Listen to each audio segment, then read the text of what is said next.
Hi, and welcome back to Rainy Dewey's Art Spot, or welcome to Rainy Dewey's Art Spot. If you haven't been here before, welcome aboard. Today's Sketchbook Masterpiece Series 7.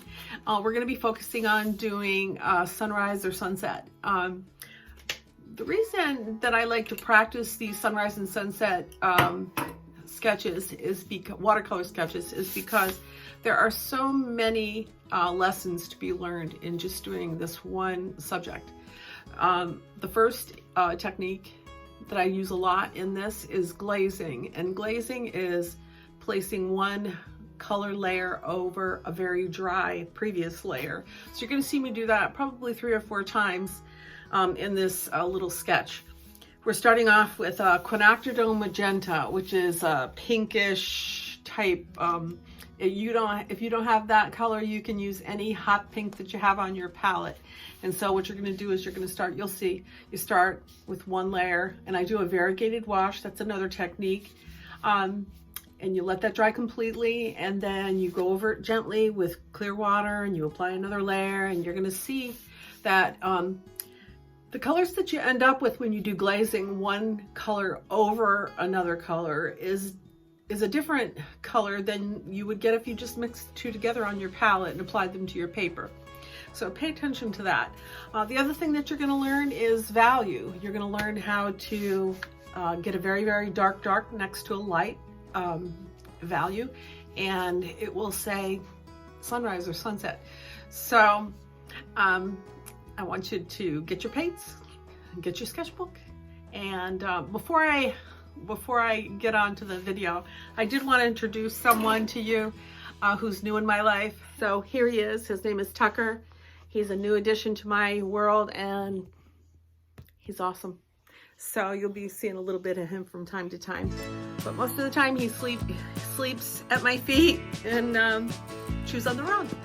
So get your sketchbook, get your paints, let's get going. Sketchbook Masterpiece number 7. I usually start my sketchbook by creating little frames. It's helpful in checking perspective. Here's a clear water wash. I'm wetting my paints, and here's a variegated wash. It's just the Quinacridone Magenta placed in the wet paint. Here I'm doing the base for the second demo. That's Cadmium Yellow Deep.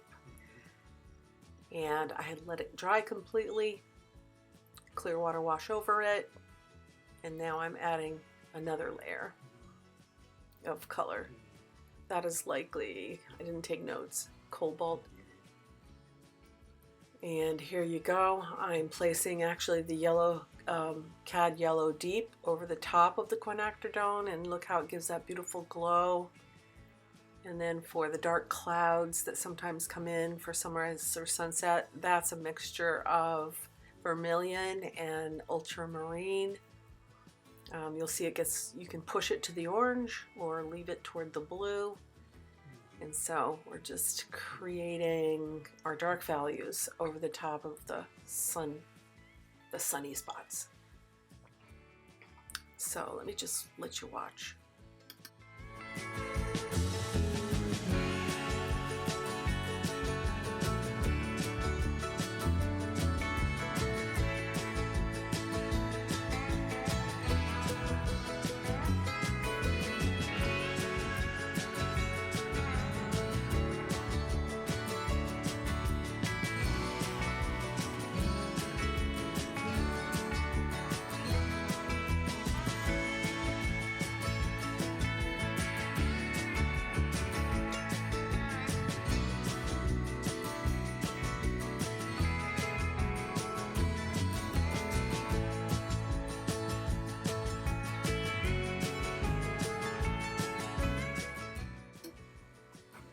Here I'm beginning to lay in the darks.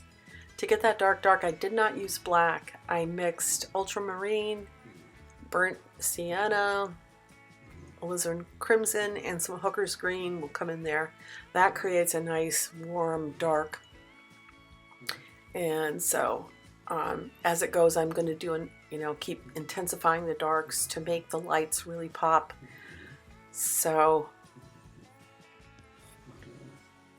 Continuing just to build and lift. The nice part is you're in the sketchbook, so you can use this as permission to play and try new things. I used those binder clips because the paper was buckling, so you won't have that problem when you're using good paper. And then these fine trees I am putting in after the paper is dry up there in the sky portion.